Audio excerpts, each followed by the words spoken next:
Welcome back to the 20-Minute Gamer channel. I'm your host, Nick, and we're jumping into another tactical breakdown.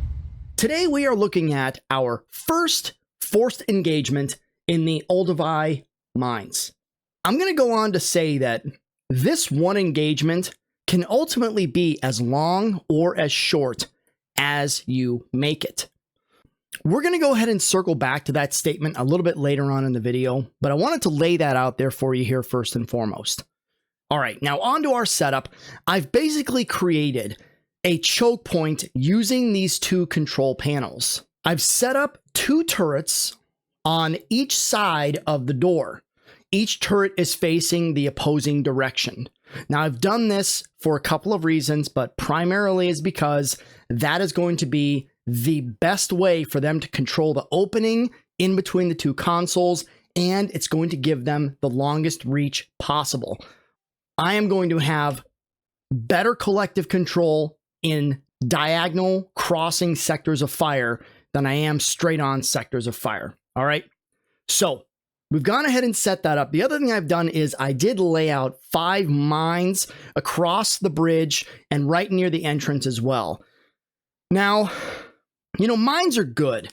Mines are okay. Don't get me wrong. They grew on me during this second playthrough. But mines are really only good for one Xeno. And very rarely do you actually have rushes come in where Xenos are falling on top of each other. Even in this engagement, we have a few experiences like that. But it's almost like they send one Xeno out to pop a mine, and then you get 2 or 3 in a bunch that you would have been able to take out. I don't know, man. Maybe it's not coded that way. Maybe it is. It's just kind of how it works. So let's go ahead and jump into it here, though. All right, so Onslaught is coming. Ruiz is done activating the terminal. Now, circling back to my first statement that I said, this mission lasts as long as you let it last. Now, that statement is coming from this right here. You have 2 control panels in a sort of nuclear code element, one on each side, that you need to activate to open up this blast door. Now, if you only activate one at a time, mission's going to last a little bit longer. If you have the ability to activate both at the same time, it's going to last a little bit shorter.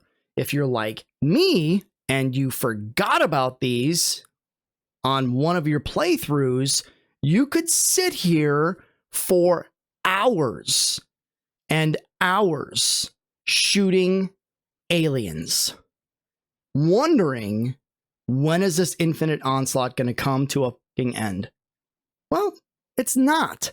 It's not until you scroll down a little bit or rotate the camera enough to see the 2 icons. Or if you have tunnel vision like I did in one of my playthroughs, you don't even notice the objective marker mounted in the upper left-hand side of the screen. Ladies and gentlemen, I could not make this up. I couldn't make this up. Let's drive on, okay? All right, so I'm going to go ahead and initiate the opening of both of these doors at the same time. I know what's coming. I understand what's coming, and I want to get the best response possible that I can. Now, I do also want to point out, yes, Smith did also go ahead and set out another turret, so I have 6 turrets on the field at this time. All right, so the objectives have been completed and the blast door has opened.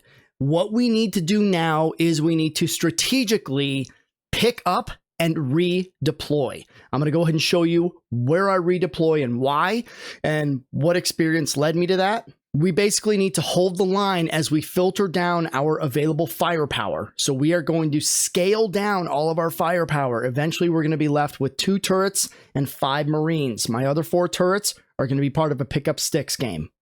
Now, what am I doing here? This is where I'm coming from.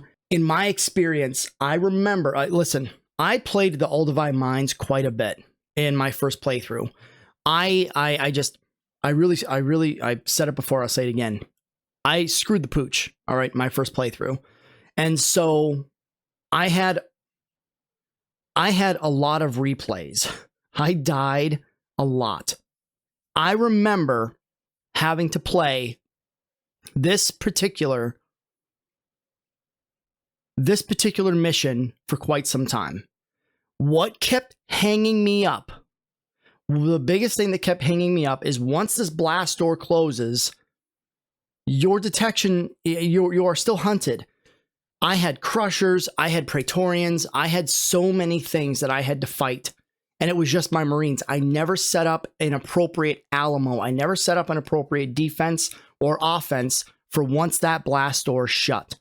So that was my priority now. I wanted to set up a defense so that when that blast door closes, I can butt my Marines up against that door and have firepower supporting my Marines while the hunted phase goes away, right? I had to leave 2 turrets on that side to cover our 6 o'clock.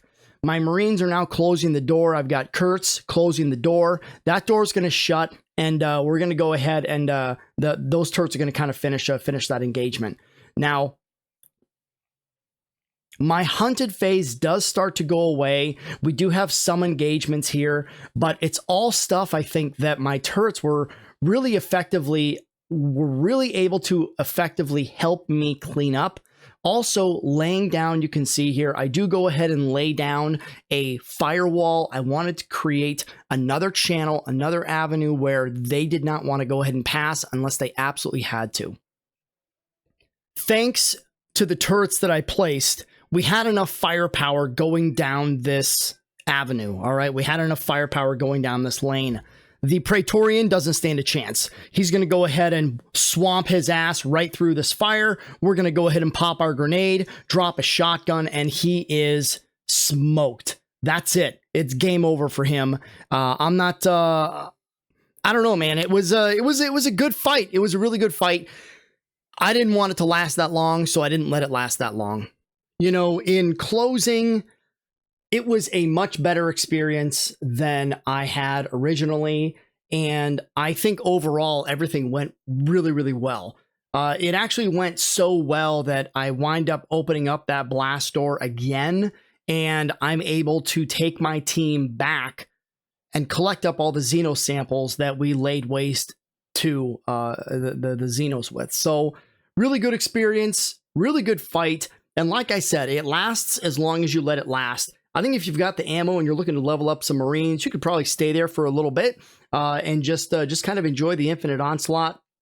It's a great opportunity to just kind of sit there and let bullets fly. So if that's your game, knock it out, man. This is a great opportunity to do that. If you're in a stressful situation like I have been in this scenario and in multiple scenarios, maybe this is just an opportunity for you to get your team in there, activate both consoles, redeploy your turrets to your now 6 o'clock. All right, redeploy your turrets to your advance and use them in your covering fire. Right, you know, you kind of want to do like a break contact. You want to do like a bounding break contact, right? So great opportunity. I appreciate you all for joining me on this one. A little bit of a short one, shorter than others, longer than some. I will see you on the next one, Marines. Nick out.